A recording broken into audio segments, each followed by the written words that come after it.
So guys, welcome back to another video. Today we're going to be talking about the 87 rated Flashback Pedro.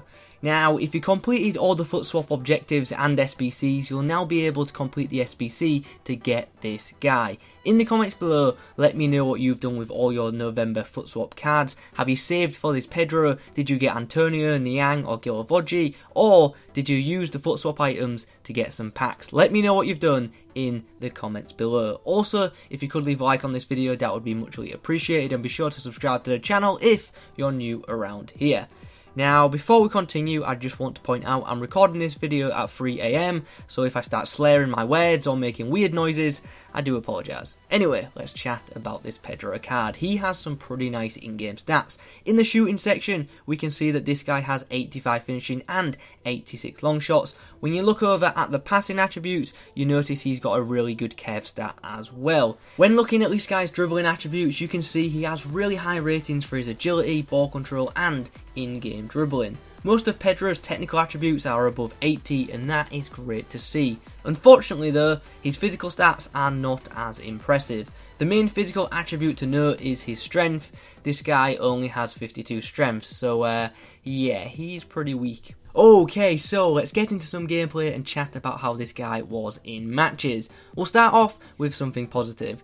This guy, Pedro, has a 5-star weak foot, which is a huge plus for any player in FIFA. This guy can shoot and pass equally as well off of either foot, which is great. When on the ball, I thought he was solid. He felt good with the ball at his feet and he controlled the ball really well. He was relatively easy to manoeuvre with possession, but it is worth mentioning that despite having a really high rating for his ball control, he did take a couple of dodgy first touches for me.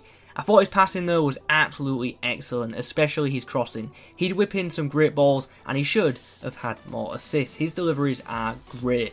His short passing was really good too. The guy is fantastic for link-up play. I liked his long passing as well. Pedro is definitely able to pick a pass from distance. The fact that he has a 5-star weak foot really does allow him to distribute the ball at a high level. When it comes to shooting, I have to mention his first time shots. They are lethal. He's not just a threat with his power shots either, he's a big threat with his finesses. Pedro's got a really high curve stat and he's got the finesse shot trait. So this guy really does get some real whip on his shots. They just curl around goalkeepers into the back of the net. If given space, this guy is dangerous. His general finishing inside the box is pretty average though. I actually thought Pedro was better when shooting from outside the box rather than in it. Positionally, the guy is pretty good. He gets forward a lot and he makes some good inside runs. His high work rates didn't affect his attacking positioning in a negative way in my opinion. Pedro's stamina of 78 on paper doesn't look too bad, but in game, his stamina bar depletes quick. With this guy having those previously mentioned high work rates, he's constantly on the move and he tires fast. If you look closely at the footage in the background, late into games, this guy does not have much left in the tank.